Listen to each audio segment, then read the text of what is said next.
رسوله الكريم أما بعد فأعوذ بالله من الشيطان الرجيم بسم الله الرحمن الرحيم الذين إن مكناهم في الأرض أقاموا الصلاة وآتوا الزكاة وأمروا بالمعروف ونهوا عن المنكر وللہ عاقبۃ الامور صدق اللہ العظیم۔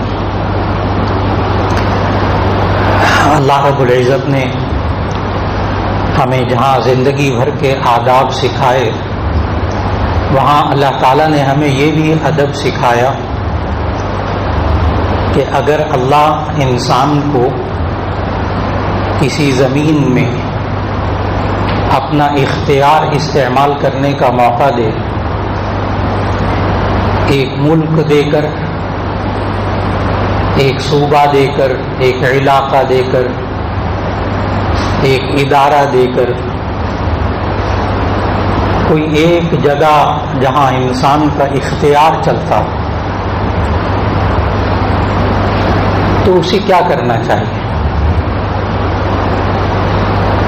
سورہ حج کی آیت نمبر 41 کی اللہ نے تلاوت کی توفیق عطا فرمائی۔ 17واں پارہ ہے۔ جب دل کرے کہ میں اپنے گھر میں، اپنے ادارے میں، اپنی فیکٹری میں، اپنی زمین پر، اپنے صوبے میں، اپنے ملک میں اللہ نے مجھے آزادی دی ہے اس بات کی کہ میں اس میں اپنا حکم چلا سکتا ہوں، اپنی ذمہ داری پوری کر سکتا ہوں، اس لیے کہ اللہ تعالیٰ نے اس آیت میں فرمایا کہ الذین ان مکناہم فی الارض، وہ لوگ کہ جن کو اللہ تعالیٰ زمین میں ٹھکانہ دے۔ مکنہ یمکنو، مکان ہم اردو میں بھی کہتے ہیں، مکان جگہ، اور مکنہ یمکنو تمکیناً کا معنی ہوتا ہے عربی میں کسی کو کسی جگہ ٹھہرانا، مکان دینا، جگہ دینا، زمین دینا۔ الذین ان مکناہم فی الارض، وہ لوگ کہ جنہیں ہم زمین میں جگہ دیں۔ اور آپ فوراً سمجھ گئے کہ یہاں مکنہ ہم نے جگہ دی، اس سے مراد اللہ ہے، اس سے مراد اللہ ہے۔ جب انسان کو اللہ اختیار دے نا تو کیا کام کرنے ہیں؟ آگے اللہ تعالیٰ نے 4 کام بتائے ہیں، بس کوئی پیچیدہ باتیں نہیں۔ الذین ان مکناہم فی الارض اقاموا الصلاۃ، جب اللہ زمین میں جگہ دے تو نماز قائم کریں۔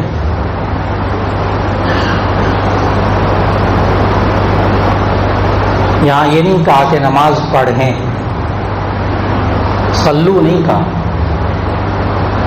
لوگوں کو یہی غلط فہمی ہوتی ہے، وہ کہتے ہیں ملک میں، صوبے میں، علاقے میں، اپنی فیکٹری میں، اپنے گھر میں نماز کا نظام ہم کیا نافذ کریں؟ نماز تو انفرادی عمل ہوتا ہے،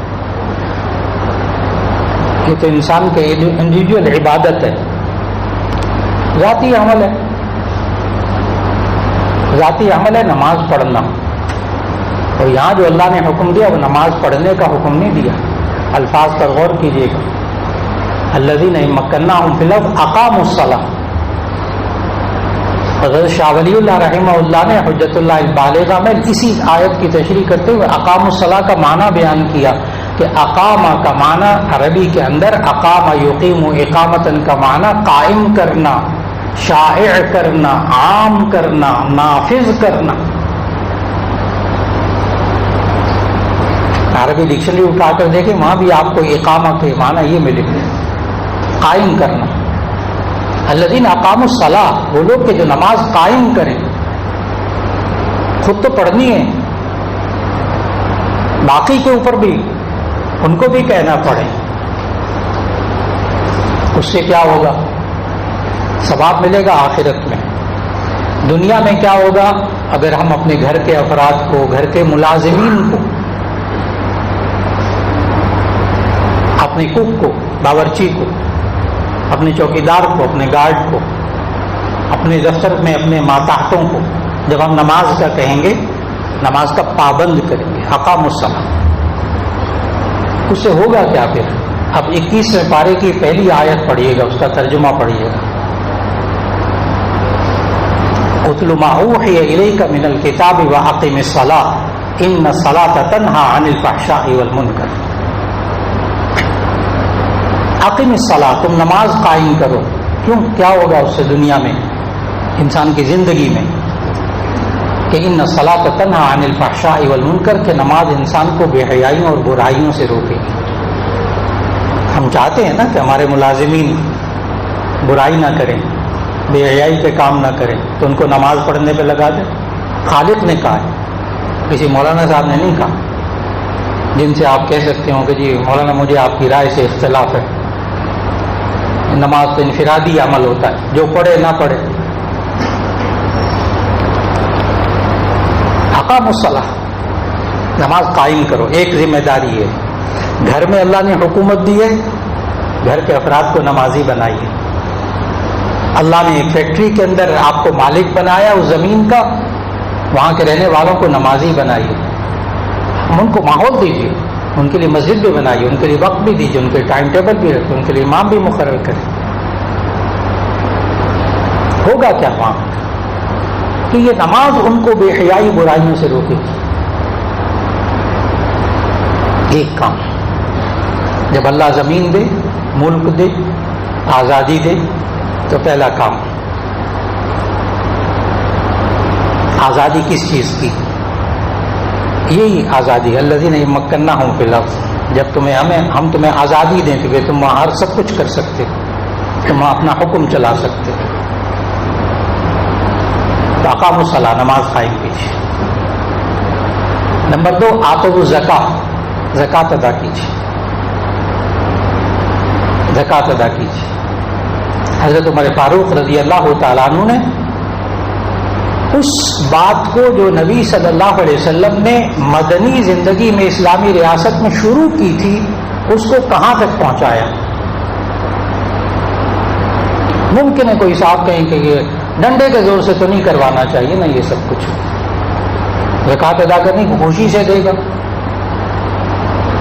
حضرت ابوبکر صدیق رضی اللہ تعالیٰ عنہ نے جب خلافت سنبھالی ہے، نبی صلی اللہ علیہ وسلم کا وصال ہوا، حضرت ابوبکر صدیق رضی اللہ تعالیٰ عنہ کو خلیفہ بنایا گیا، تو بعض قبائل نے زکوٰۃ دینے سے انکار کر دی. ہم نبی صلی اللہ علیہ وسلم کو زکوٰۃ دیتے تھے، آپ کو نہیں دیں. ان کے ساتھ ہمارا تعلق، وہ منکرین زکوٰۃ کہلائے اسلامی تاریخ کے اندر، منکرین زکوٰۃ. اور حضرت ابوبکر صدیق رضی اللہ تعالیٰ عنہ نے اعلان کیا کہ اگر کوئی ایک رسی بھی اونٹ کو باندھنے والی رسی بھی اگر وہ زکوٰۃ میں سے کم کرے گا، میں اس کے ساتھ جہاد کروں گا. اور حضرت ابوبکر صدیق رضی اللہ تعالیٰ عنہ نے منکرین زکوٰۃ کے ساتھ جہاد کیا. یہاں سوال کا جواب ملے گا کہ ڈنڈے کے زور سے نہیں، حکومت کا کام. الذین مکناہم فی الارض اقاموا الصلاۃ وآتوا الزکاۃ، زکوٰۃ ادا کریں. حضرت ابوبکر صدیق رضی اللہ تعالیٰ عنہ کا یہ معیار کہ انہوں نے پھر ان قبائل سے زکوٰۃ لے کے چھوڑی. پھر حضرت عمر رضی اللہ تعالیٰ عنہ کے دور میں عروج کیسے پہنچتا؟ 10 لاکھ مربع میل کے علاقے پہ حکومت کر رہے ہیں. اب آپ کو ایک سوال کا جواب ملے گا اس میں. 10 لاکھ مربع میل پہ حکومت کر رہے ہیں، اور اس 10 لاکھ مربع میل یعنی حضرت عمر رضی اللہ تعالیٰ عنہ کے دور خلافت میں جو ان کے پاس سرزمین تھی، جس ملک پہ ان کی سربراہی تھی، وہاں ان کے اپنے دور میں زکوٰۃ لینے والا کوئی غریب نہیں رہا تھا. اس 10 لاکھ مربع میل سے باہر زکوٰۃ خرچ کرنا پڑتا. غربت کا خاتمہ، خالی زکوٰۃ نہیں ادا ہو رہی، صرف 2.5%. اللہ کا نظام، ٹیکس اور چیز، زکوٰۃ اور چیز. Tax income per, income tax, زکوٰۃ بچت پر، بہت فرق ہے. آپ نے 10 لاکھ روپے رکھا ہوا ہے، ایک دفعہ بینک میں ڈالا، آپ پر انکم ٹیکس لگ گیا، چلو بس. اب جب تک 10 لاکھ آپ کے پاس پڑا ہوا ہے نا، اس پر ٹیکس نہیں لگے گا تا زندگی. FBR کو آپ حضرات بہت اچھی طرح سمجھتے ہیں. اس پر اب ٹیکس نہیں لگے، لیکن زکوٰۃ آپ کو 10 لاکھ کی ہر سال دینا پڑے گی. فرق آ رہا ہوگا سمجھ. زکوٰۃ بچت پر، یہ اللہ کا حکم ہے، ایک فرض انسان کے دل میں. صرف اس فرض کو ادا کیا جائے تو آج بھی دور فاروقی کی طرح ہم لوگ غربت ختم کر سکتے ہیں. آپ ملکی سطح پہ نہیں کر سکتے نا، تو صرف اپنے خاندان میں شروع کر دیجیے کہ سب سے پہلے میں اپنے خاندان کو دیکھوں گا. اس کو اقربا پروری نہیں کہتے، اقربا پروری اور چیز ہے. یہ تو نبی صلی اللہ علیہ وسلم نے سکھایا ہے. یہ کہنا کہ میں زکوٰۃ صرف اپنے رشتہ دار کو دوں گا، یہ اقربا پروری نہیں ہے، یہ تو کچھ اور چیز ہے. نبی صلی اللہ علیہ وسلم نے فرمایا آپ عام غریب کو زکوٰۃ دیں 1 ثواب، اور رشتہ دار کو زکوٰۃ دیں 2 ثواب، ایک صلہ رحمی کا، ایک زکوٰۃ ادا کرنے کا. وہاں اقربا پروری نہیں آ رہی. اپنے رشتہ داروں سے شروع کر دیجئے کہ آج کے بعد میں جو زکوٰۃ دوں گا اس میں سب سے اول ترجیح اپنا خاندان. میں دیکھوں گا میرے قریب کون زکوٰۃ کا مستحق ہے. آپ اپنی آنکھوں سے اپنی زندگی میں دیکھ سکتے ہیں کہ جو بندہ آج اپنے خاندان پر محنت کرے انشاءاللہ اس کے اپنے خاندان میں سے غربت ختم ہو جائے گی، محتاجی ختم ہو جائے گی. محتاجی صاحب نصاب، غربت کا خاتمہ صاحب نصاب پر زکوٰۃ ہوتی ہے. صاحب نصاب کون؟ 80,000 روپیہ یعنی 200 درہم. 200 درہم اس کے پاس بچے ہوئے ہوں اور سال بھر بچے رہیں تب کہیں جا کر اس پر زکوٰۃ فرض ہوتی ہے. اب 80,000 روپے ایک بندے کے پاس بچت ہوگی نا تب غربت کا خاتمہ ہوگا. یعنی اس کے پاس 80,000 روپے بچت پڑی ہوئی ہے تب کہا جائے گا یہ مستحق نہیں ہے زکوٰۃ کا. غربت کا وجود ختم ہو جاتا ہے اگر انسان زکوٰۃ کے نظام کو نافذ کر دے. خالق ہے وہ اللہ، خالق ہے اللہ. 2 کام ہو گئے. نمبر 1 نماز کا نظام قائم کرنا. جب اللہ زمین دے، جب اللہ ملک دے، آزادی دے، وہاں نماز کا نظام نافذ کیجیے. نمبر 2 اور ملک میں نے بتایا ملک کی بڑی بات ہو گئی نا. آپ کو فیکٹری دی اللہ نے، ایک ادارہ دیا ہے، ایک جگہ دی ہے، ایک زمین، ایک دفتر دیا ہے، اس میں آپ بڑے ہیں. آپ اپنے ماتحتوں کو نماز پہ لے آئیے. اپنے ماتحتوں کو دیکھیے، اگر وہ زکوٰۃ کے مستحق ہیں آپ اپنی زکوٰۃ تیار رکھیں ان کے ساتھ تعاون کرنے کے لیے. اپنے ورکروں کو، اپنے کام کرنے والوں کو آپ تنخواہ دیجیے، لیکن جو بچت ہے زکوٰۃ کی وہ رکھیے ذرا اپنے پاس. بچوں کی پیدائش ہے، آپریشن ہے، بیماریاں ہیں، فلاں ہے، اس کی زکوٰۃ سے مدد کیجیے. جہاں آپ کو اللہ نے حکومت دی اس دفتر کے اندر، اس فیکٹری کے اندر، اس ادارے کے اندر کیجیے. نمبر 3 اقاموا الصلاۃ وآتوا الزکاۃ. نمبر 3 وامروا بالمعروف. اور نمبر 4 ونہوا عن المنکر. اور آخر میں آیت ہے وَلِلَّهِ عَاقِبَةُ الْأُمُورِ. یہاں یہ آیت مکمل ہو رہی ہے. نمبر 1 امر بالمعروف. نمبر 2 اس میں نہی عن المنکر. امر بالمعروف نیکی کا حکم دینا، نیکی کا حکم دینا. جتنے اچھے کام ہیں اللہ اور اس کے رسول صلی اللہ علیہ وسلم نے بتائے ہیں اس کا آپ حکم دیجیے. کہیے، کہہ تو سکتے ہیں بھائی آپ سچ بولا کریں، لیکن یہاں میرے دفتر میں نہ جھوٹ نہیں چلے گا. خود بھی نہ بولے انسان، جھوٹ نہیں چلے گا. امر بالمعروف کی مثالیں دے رہا ہوں. بھائی یہاں خیانت نہیں چلے گی، کرپشن نہیں چلے گی، میرے دفتر میں کم از کم نہیں چلے گا. میری کلاس میں پڑھاتا ہوں، جی میرے طلبہ جھوٹ نہیں بولتے، میرے طلبہ چوری نہیں کرتے، میرے طلبہ کسی کو مارتے نہیں، بھیجا تکلیف نہیں پہنچاتے. جہاں انسان کی حکومت، ایک استاد کی حکومت اپنے طلبہ پر،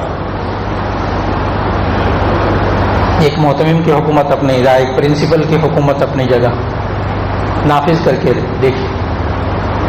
نیکی کا حکم دیتے جتنی نیکیاں ہیں.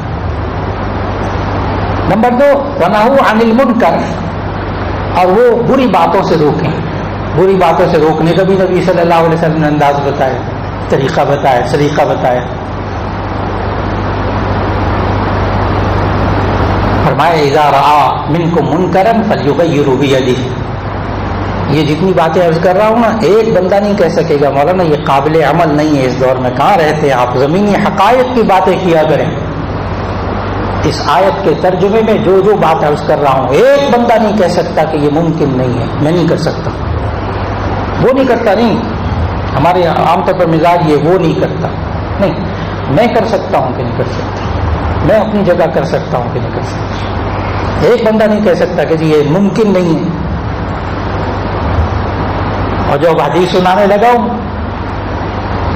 نہو عن المنکر، نہیں عن المنکر کے بارے میں جو حدیث سنانے لگا ہوں، اس حدیث پر کوئی بندہ یہ نہیں کہہ سکتا میں تو بالکل عمل نہیں کر سکتا، مولانا بے بس ہوں، میرے ہاتھ پاؤں سارے بندھے ہوئے۔ ایک بندہ نہیں کہہ سکتا اس معاشرے میں سے۔ حدیث کا ترجمہ عرض کرنے لگا، نبی صلی اللہ علیہ وسلم نے فرمایا برائی کو کیسے روکیں، آخری اور چوتھا کام برائی کو کیسے روکیں۔ من رأى منكم منكرا فليغيره بيده فإن لم يستطع فبلسانه فإن لم يستطع فبقلبه وذلك أضعف الإيمان أو كما قال عليه الصلاة والسلام۔ من رأى منكم منكرا، جو شخص تم میں سے برائی دیکھے فليغيره بيده، اس کو اپنے زور بازو سے روکے۔ آپ کے پاس اختیارات ہیں نا، آپ اس ادارے کے سربراہ ہیں، آپ دفتر کے سربراہ ہیں، آپ ادارے کے سربراہ، فیکٹری کے سربراہ ہیں، آپ کے پاس کچھ اختیارات ہیں۔ دیکھو جو جھوٹ بولے گا نا اس کی تنخواہ کٹے گی، جو کھلا کرے گا اس کو یہ ہوگا، اور جو سچ بولے گا اس کو یہ ہوگا۔ اس وقت میرے سامنے ایسی فیکٹریاں ہیں اس وقت پاکستان میں کہ جن کے ورکر 100% نمازی ہیں، 300 400 ورکر کام کرنے والے وہاں سارے کے سارے نمازی۔ کچھ تو اثر ہوگا نا جو اللہ نے کہا ہے، لہٰذا ایک بات اپنے زور بازو کو استعمال کیجئے۔ کوئی نماز نہیں پڑھ رہا اس کے لیے، کوئی جھوٹ بول رہا ہے اس کے لیے، کوئی خیانت کر رہا ہے اس کے لیے، کوئی اور غلط بات کر رہا ہے اس کے لیے۔ نمبر 1، من رأى منکم منکرا فلیغیرہ بیدہ، جو تم میں سے برائی دیکھے وہ اپنے زور بازو سے روکے۔ فإن لم يستطع فبلسانہ، اگر اس کی طاقت نہیں رکھتا تو زبان سے روک دے، یہ نہ کرے،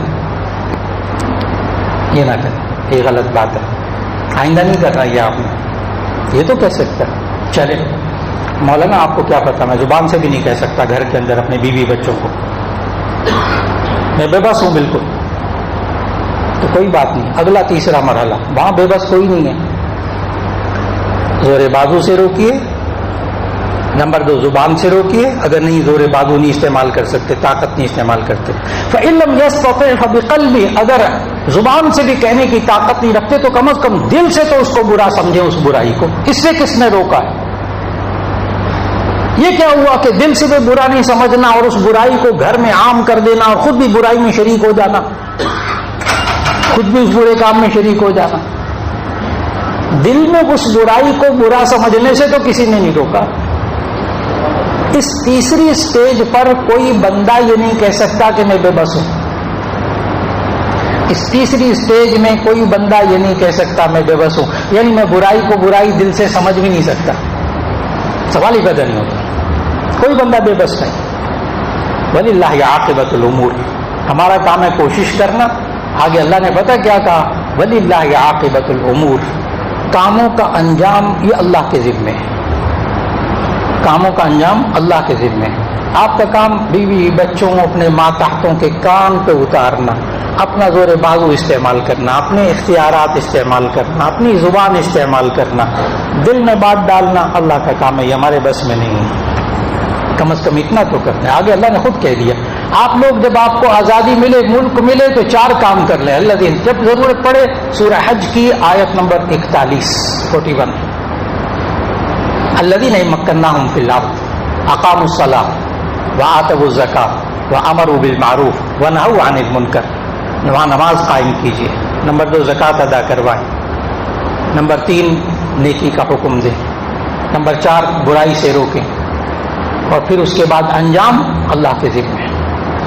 وَلِلَّهِ عَاقِبَةُ الْأُمُورِ، اللہ رب العزت نے ہمیں جو یہ آزاد ملک دیا، نام اسلامی جمہوریہ پاکستان، ابھی بھی الحمدللہ اللہ نے بے شمار نعمتیں دی ہوئی ہیں، بے شمار موقع دیے ہوئے ہیں، بے شمار اختیارات دیے ہوئے ہیں۔